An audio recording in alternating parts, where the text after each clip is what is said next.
history is about to repeat itself. The last time I was at Tom's Drive-In was the Grinch episode, where I ended up getting the Grinch stuffed animal. Very memorable moment, very good story.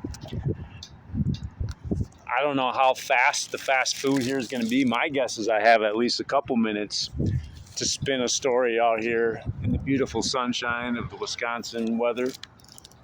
Got some burgers ordered up for my big buddy Gabriel. I'm hoping that the burger I set before him today is as big as his head, because I want Gabe to see that burger and just be like, oh yeah. That's a good feeling. It's a good feeling, provided things to the people that you love. Now, I had another stuffed animal story today, and I'm very disappointed. I asked with earnest of my manager at work if I could get a selfie with a stuffed animal from work, but he denied my request, and I'm okay with that because the memory that is involved is more important than the actual photographic proof.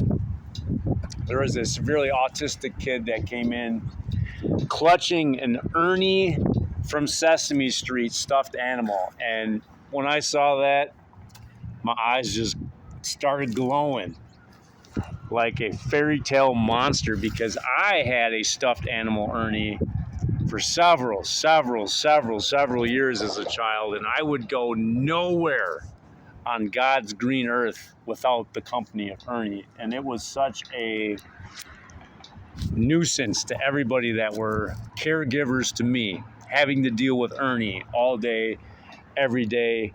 I threw up all over Ernie, and he had this purple, horrible stain on his face that looked like a birthmark. Didn't matter.